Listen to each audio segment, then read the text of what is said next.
Lesson 14, establish a private life. Nastier rulers will use what they know about you to push you around. Scrub your computer of malware on a regular basis. Remember that email is skywriting.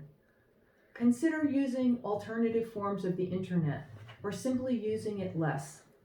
Have personal exchanges in person. For the same reason, resolve any legal trouble. Tyrants seek the hook on which to hang you. Try to not have hooks.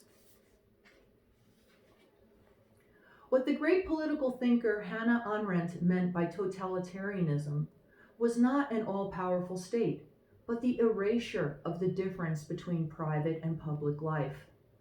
We are free only insofar as we exercise control over what people know about us and in what circumstances they come to know it.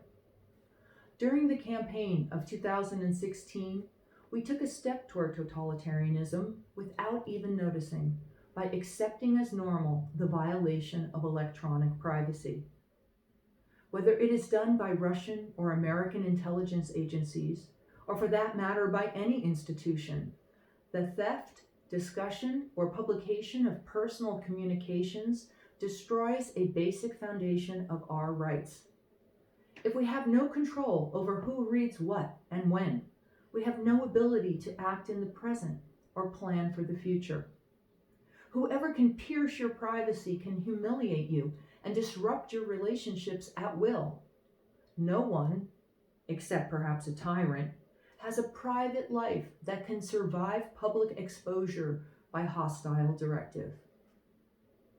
The timed email bombs of the 2016 presidential campaign were also a powerful form of disinformation. Words written in one situation make sense only in that context. The very act of removing them from their historical moment and dropping them in another is an act of falsification. What is worse, when media followed the email bombs as if they were news, they betrayed their own mission. Few journalists made an effort to explain why people said or wrote the things they did at the time. Meanwhile, in transmitting the privacy violations as news, the media allowed themselves to be distracted from the actual events of the day. Rather than reporting the violation of basic rights, our media generally prefer to mindlessly indulge in the inherently salacious interest we have in other people's affairs. Our appetite for the secret, thought Arendt, is politically dangerous. Totalitarianism removes the difference between private and public, not just to make individuals unfree, but also to draw the whole society away from normal politics and towards conspiracy theories. Rather than defining facts or generating interpretations, we are seduced by the notion of hidden realities and dark conspiracies that explain everything. As we learned from these email bombs, this mechanism works even when what is revealed is of no interest.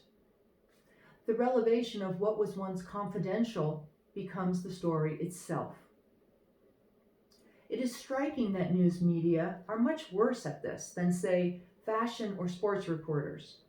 Fashion reporters know that models are taking off their clothes in the changing rooms, and sports reporters know that athletes shower in the locker room, but neither allow private matters to supplant the public story that they are supposed to be covering. When we take an active interest in the matters of doubtful relevance at moments that are chosen by tyrants and spooks, we participate in the demolition of our own political order. To be sure, we might feel that we are doing nothing more than going along with everyone else. This is true, and it is what Arendt described as the devolution of society into a mob. We can try to solve this problem individually by securing our own computers. We can also try to solve it collectively by supporting, for example, organizations that are concerned with human rights.